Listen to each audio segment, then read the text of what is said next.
Hola a todos. Hoy vamos a desgranar un informe económico fundamental, uno que analiza un suceso que, de verdad, ha cambiado las reglas del juego para el mercado español. Hablaremos de su impacto, de sus consecuencias y de cómo ha surgido un nuevo concepto, la llamada economía de la resiliencia. Vale, vamos al centro de la cuestión, el apagón nacional del 28 de abril.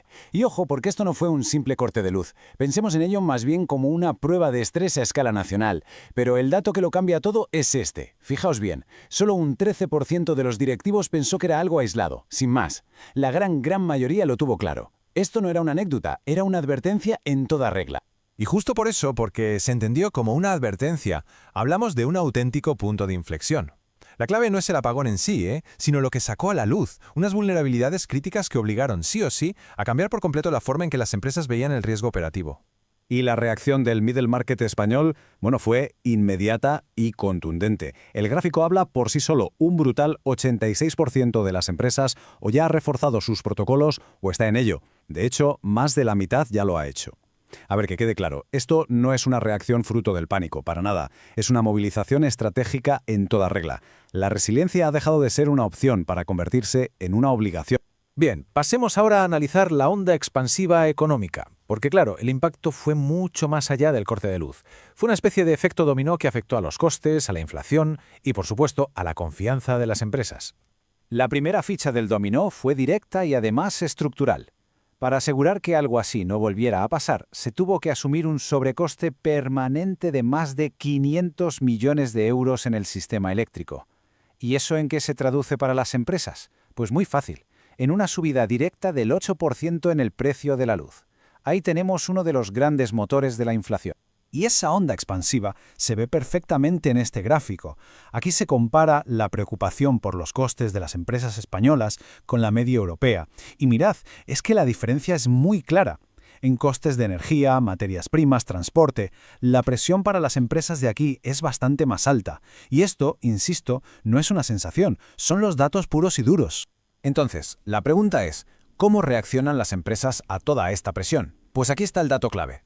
Un 56% de las medianas empresas españolas, una cifra que es un máximo histórico, planea repercutir estos costes en sus precios de venta. Y ojo, porque este porcentaje es mucho más alto que el que vemos en el resto de Europa o en el mundo. ¿El resultado? Pues que se echa más leña al fuego de la inflación. Y claro, la consecuencia final de toda esta tormenta perfecta es un golpe a la confianza. Y en este gráfico la desconexión es brutal. Fijaos. Mientras el optimismo en Europa y en el mundo se mantiene o incluso crece, aquí en España se desploma, cae 10 puntos hasta el 59%. Está claro que la incertidumbre de aquí y la presión de los costes pesan mucho más que cualquier buena noticia que venga de fuera. Pero bueno, como suele pasar, de una crisis así también surge una adaptación. Y aquí es donde el informe introduce un concepto muy interesante, la economía de la resiliencia. Se pasa de simplemente reaccionar a una crisis a entender que la resiliencia es una necesidad estratégica. Y esto, como veremos, está abriendo nuevas oportunidades de negocio. Hay una cita de unos expertos de sector que lo clava, de verdad. Dice, la conectividad empieza a estar en la mesilla de noche de las preocupaciones de los altos ejecutivos. Es que es eso, literalmente. La continuidad del negocio ha subido de nivel. Ya no es un tema técnico que se queda en el departamento de informática, no. Ahora es una prioridad que está sobre la mesa del Consejo de Administración. Y claro, el mercado, que es muy listo, ya se está moviendo.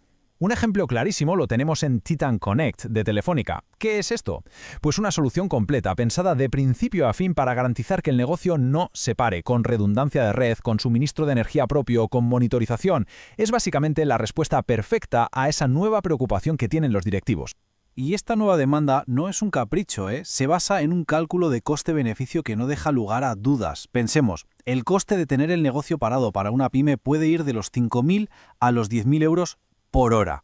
Si pones eso en una balanza y en la otra pones que las empresas están dispuestas a pagar entre un 10 y un 15% más en sus facturas por tener esa garantía, pues la cuenta sale sola. Los números no mienten.